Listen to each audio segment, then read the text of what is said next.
So we have a question, rate of flow of heat वाला एउटा question लिएको छौं हामीले. Estimate the rate at which ice would melt in a wooden box 2.5 centimeter thick of inside measurement 100 centimeter into 60 centimeter into 40 centimeter, assuming that the external temperature is 35 degrees Celsius and thermal conductivity of wood is 0.168 watt meter per meter per Kelvin. So यो क्वेशनले के भन्न खोजेको हो कि फर्स्टमा त्यो बुझौं छिटो छिटो. एउटा वुडन बक्स छ, त्यसको भित्र आइसहरु राखिएका छन्, आइसका टुक्राहरु भनौं, आइस क्यूब्स. अनि त्यो यो जुन वुडन बक्स जुन छ त्यसको अब यो भित्रपट्टि जुन हुन्छ नि, भित्रपट्टिको एरिया, यसको अब त्यसको चाहिँ डाइमेन्सन्सहरु देखा. अनि त्यो भन्दा नि अगाडि के देखा, थिकनेस अफ द बक्स. मतलब यो बक्स जुन छ नि, यो वुडन बक्स, यसको यो थिकनेस, यो जुन वुड जुन हुन्छ नि, त्यो वुड जुन युज गरेको त्यसमा, त्यो वुडको थिकनेस भने 2.5 सेन्टिमिटर हो. अनि एन्ड द इनसाइड मेजरमेन्ट भने भित्रको मेजरमेन्ट, भित्र र बाहिरमा त फरक हुन्छ नि त. अब बाहिरको धेरै हुन्छ यसको मेजरमेन्टहरु, यो लेन्थ, ब्रेथ, हाइट, तर भित्रमा कम्प्यारेटिभली स्मल हुन्छ. सो इनसाइड मेजरमेन्ट चाहिँ त्यहाँ हो. अनि टेम्परेचर बाहिरको, यो बक्स भन्दा बाहिरको सराउन्डिङको टेम्परेचर 35 डिग्री सेल्सियस छ. And thermal conductivity of would, हामीलाई थाहा छ थर्मल कन्डक्टिभिटी अफ वुड भनेको रेट अफ फ्लो अफ हिटमा एउटा कन्स्ट्यान्ट भ्याल्यु हुन्छ के भनेर, त्यो एक्सप्रेसनमा हामी युज गर्छौं अहिले. सो निकाल्ने चाहिँ के भने कि आइसको चाहिँ आइस हरेक सेकेन्डमा कतिले मेल्ट भइरहा, मतलब rate at which ice would melt in wooden box. मतलब यो आइस चाहिँ कति, मतलब हामीलाई सीधा dm/dt निकाल्नु भने, यो dm/dt भने जहाँ m भने चाहिँ मास अफ आइस हो. अनि यो आइस चाहिँ हरेक सेकेन्डमा कतिले मेल्ट भइरहा त्यही निकाल्नु भनेछ ल. So will start here. यसलाई फर्स्टमा के गरौँ त, हामी निकाल्छौं rate of flow of heat, किनकि हिट फ्लो नभएसम्म आइस मेल्ट हुन्छ त, हुँदैन. सो हियर वी हेभ के छ, हामीसँग डाइमेन्सन छ वुडको गिवन.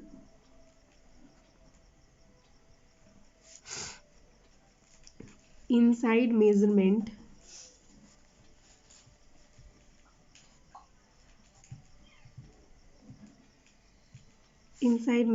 of wooden box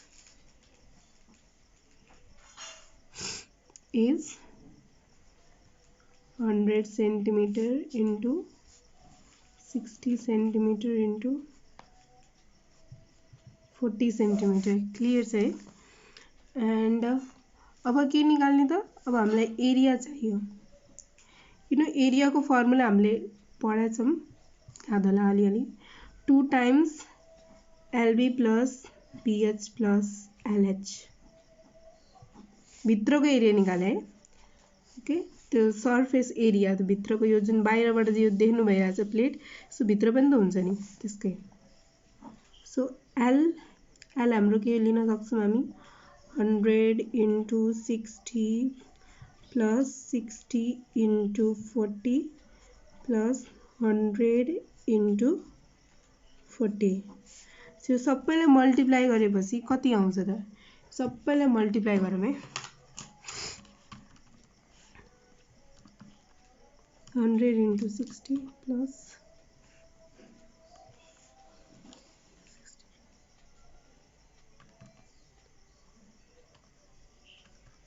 कितना रहते यार,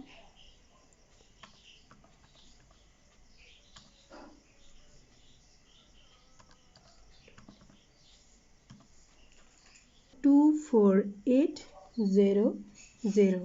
अब यो केमा दिएको छ त हेरौँ. यहाँ पहिला युनिट इम्पोर्टेन्ट हो, एकदम युनिट हेरेर गर्नुपर्छ, नत्र भए हाम्रो प्रोसेस सबै ठीक हुन्छ अनि सबै रङ भइहाल्छ त्यही पनि.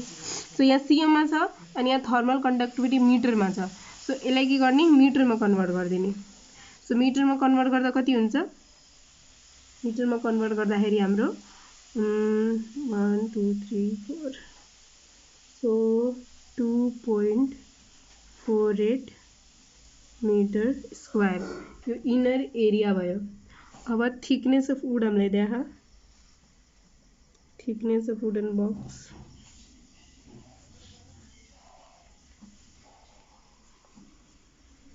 थिकनेसले हामीले x लेख्छौँ.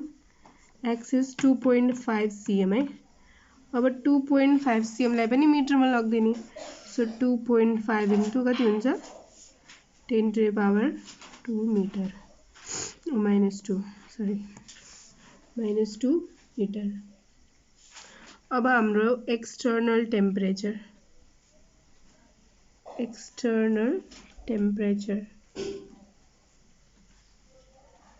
कति दिएको छ external assuming that external temperature 35 degree Celsius. So external temperature हुन्छ हाम्रो θ1 दैट इज 35 डिग्री सेल्सियस. अनि आइस अब इन्टर्नल टेम्परेचर पनि त चाहियो नि. जब टेम्परेचरमा डिफरेन्स नै आउँदैन तब हिट फ्लो हुन्छ. सो इन्टर्नल टेम्परेचर आइसको टेम्परेचर सिम्पली लेख्ने हो. क्वेसन पढ्दाखेरि लाग्दैन क्या इन्टर्नल टेम्परेचर दिएको छ तर छ त्यहाँ किनकि आइस छ. आइसको temperature we know 0 degree Celsius हुन्छ. सो अब के निकाल्ने now the rate of flow of heat निकाल्ने. हिट नभए आइस मेल्ट हुन्छ त हुँदैन. Now rate of flow of heat that is dq by dt. So यो निकाल्दाखेरि अब यसको फर्मुला के हुन्छ हाम्रो ka θ1 माइनस θ2 हामीले डेराइभ गरेका छौँ. जहाँ यो थर्मल यो भने coefficient of thermal conductivity of wood A भने हामीले एरिया निकालेको थियौँ. अनि यो भने चेन्ज इन टेम्परेचर एन्ड यो चाहिँ length thickness of the wooden box. अब यहाँ भ्यालु हाल्छौँ अनि हाम्रो निस्किन्छ. सो और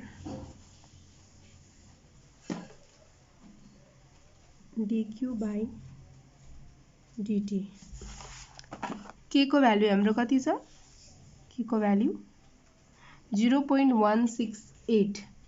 सो 0.168 एरिया यसरी गरौँ. एरिया हाम्रो कति छ 2.48.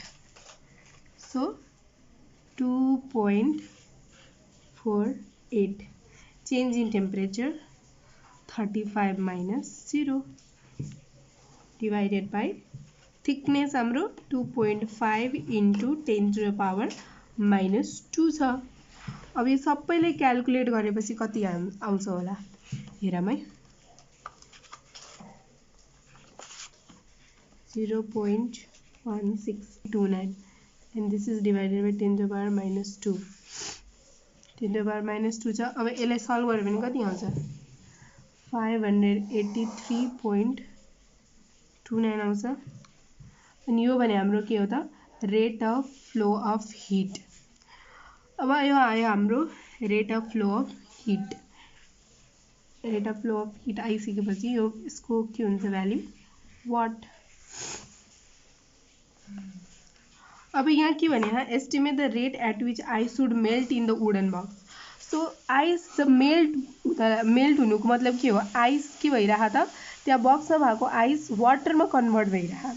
अनि आइस जब वाटरमा कन्भर्ट हुन्छ त्यो बेला हामीले के अप्लाई गर्नु पर्यो त latent heat of fusion of आइसको कन्सेप्ट युज गर्नु पर्यो.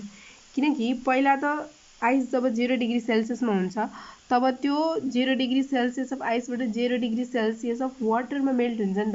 अनि यो कन्डिसनमा हामीले specific latent heat of fusion of ice त्यसको कन्सेप्ट युज गर्नुपर्छ.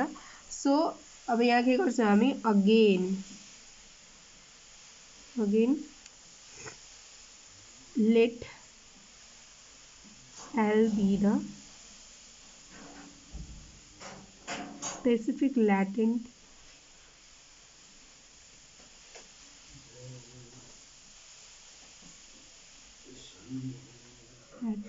heat of fusion of ice.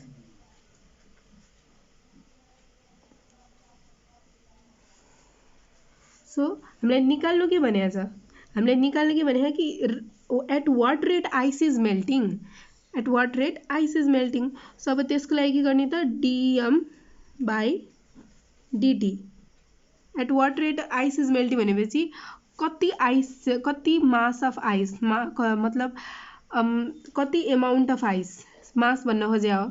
At what rate भनेपछि कति आइस चाहिँ मेल्ट भइरह अरे हरेक सेकेन्डमा, अनि वाटर बनिरह। सो यहाँ हामीलाई मास चाहियो कि चाहिएन, चेन्ज के हुन्छ त, त्यो आइसको मास होइन र पानी आइस सलिड स्टेटबाट वाटरमा जाने। सो dm बाई dt गर्नु पऱ्यो। एन्ड dm बाई dt भनेको के हो त, m भनेको के हो, यो latent heat latent heat of फ्युजनमा हामीले के पढाए कि जति धेरै क्यू हिट हुन्छ त्यति धेरै मास, मतलब जति धेरै हामीले मास लिन्छौँ, जति धेरै मास हुन्छ त्यति धेरै हामीलाई हिट एनर्जी एप्लाई गर्नुपर्छ। सो यहाँबाट हामीले के निकाल्न सक्छौँ, क्यू इक्वल्स टु, अब कोही यसलाई हटायो, यसलाई हटाउँदाखेरि यहाँ के आउँछ त, यहाँ आउँछ एल, अनि यसपछि ल्याटेन्ट हिट, अनि त्यसपछि एम। सो एम यहाँबाट के निस्क्यो त, सो देयरफोर यहाँ गरौँ, एम इक्वल्स टु के भयो त, क्यू बाई एल भयो, क्यू बाई एल हुन्छ नि। अब यही गर्ने हो, यहाँ डिएमको ठाउँमा के आउँछ त, dQ by L and divided by dT. Yes, बुझिरह। Now dQ by L into 1 by dT. अब यसलाई डिक्यू बाई डिटी लेख्न मिल्छ, अनि यसलाई 1 बाई एल लेख्न मिल्छ, अनि डिक्यू बाई डिटी निकाल्यो हामीले यहाँ rate of flow of heat, dQ by dT हेरिरहनुहुन्छ। सो यहाँ 583.29 into 1 by specific latent heat of fusion of ice, यसको फिक्स्ड भ्याल्यु हुन्छ, द्याट इज कन्स्ट्यान्ट हो यो। अनि यो कन्स्ट्यान्टको भ्याल्यु हाम्रो कति हुन्छ त, जहिले एलको भ्याल्यु हाम्रो 336 इन्टु 10⁻³ -3 हुन्छ। यति हाम्रो 336 इन्टु 10⁻³ सरी -3 होइन, 10⁻³ हुन्छ, 336 इन्टु 10⁻³। अनि यो सबैलाई क्याल्कुलेट गर्दा कति आउँछ त,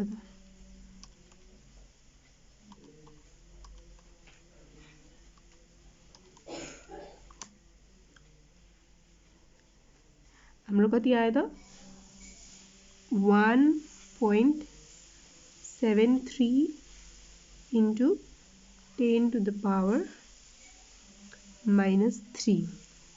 सो हाम्रो एन्सर यही हो, kg per second. So this is the answer. Hence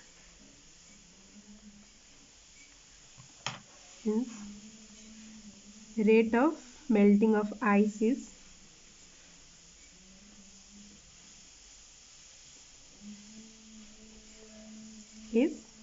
1.73 into 10⁻³ kg per second. Thank you.